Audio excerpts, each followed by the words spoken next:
طول المتوسط الخارج من رأس القائمة في المثلث القائم الزاوية يساوي، دي بتعتمد على حتة في المنهج لابد ان انت تكون مذاكرها وفاهمها. طبعا نص طول الوتر، وبسرعة تعالى نقولها. لقينا في متوسط سبيشال شوية، حالة خاصة من المتوسطات، المتوسط بتاع الزاوية القائمة. لو انا عندي مثلث قائم الزاوية بالمنظر ده، مش شرط كده يعني، ممكن يجي لك كده.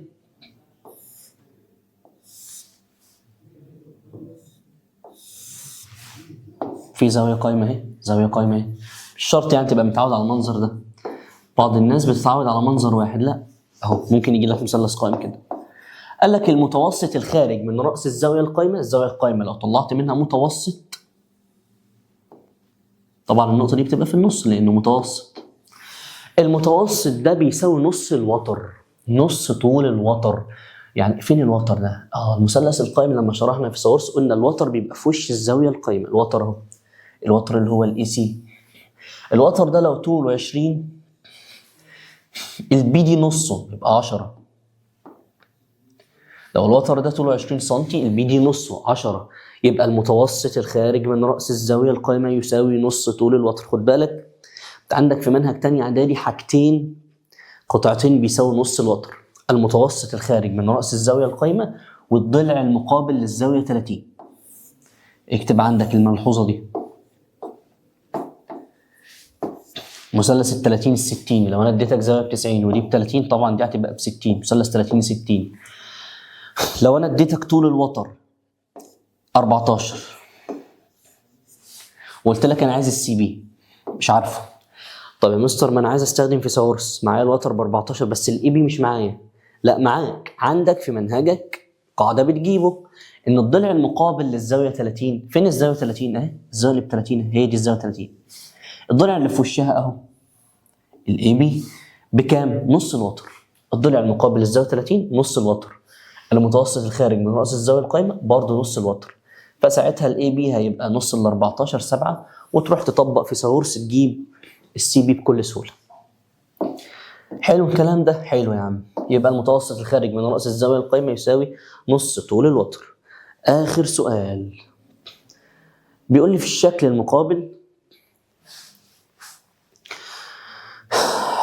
بص تعالى كده يا مستر سيبك من المسألة خالص واعمل لي على دي 5، فدي برضو زيها ب5، صح كده الكلام؟ يعني ده كله ب10. انا ما قريتش حاجة. طب يا مزام مش الدي في النص؟ في النص. مش البي دي ده كده متوسط؟ ايوه. طب ما هو طالع من الزاوية القائمة. طالما متوسط خارج من رأس الزاوية القائمة يبقى بيساوي نص طول الوتر. الوتر بكام؟ ب10. يبقى البي دي نصه 5. هو عايز البي دي طبعا 5. الحمد لله سهل جدا. نكمل. إذا كانت ام نقطة تقاطع متوسطات المثلث اي بي سي قائم الزاوية في بي، بيقول لي البي ام ب8 فإن الاي سي بكام؟ مسألة حلوة. بص يا مستر، هو اداني البي ام ب8. ال8 دي طول البي ام. انا كده جيت قربت لك الرسمه شويه. ال8 دي طول من اول البي لحد الام. ده ال8. يعني الام دي مش معايا، مش معايا الام دي مش معايا، بس انا اقدر اجيبها. ازاي يا مستر؟ ما هو البي دي متوسط يا حبيب قلبي. بي دي متوسط، معاك الحته الكبيره ب8، يبقى الحته الصغيره بكام؟ ب4. نص ال8 على طول. شغل دماغك على طول كده. يبقى يا عم الحاج الام دي ب4 زي ما قلنا. يبقى البي دي كله على بعضه بكام؟ 8 و4 12. البي دي كله على بعضه ب 12 سم. طيب هو عايز الاي سي. فين الاي سي ده؟ الوتر. يا سلام. طب ما انا لسه واخد قاعده، الضلع الخارج او المتوسط الخارج من راس الزاويه القائمه يساوي نص الوتر. المتوسط ده طوله 12، يبقى الوتر اي سي بكام؟ شفتك اللي قلت 6، مش 6. كتير من الناس بتتلخبط. حبيب قلبي المتوسط هو اللي نص الوتر.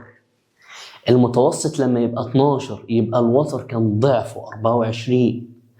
المتوسط هو اللي نص الوتر، مش الوتر هو اللي نص المتوسط. 12 يبقى الوتر ضعفها 24.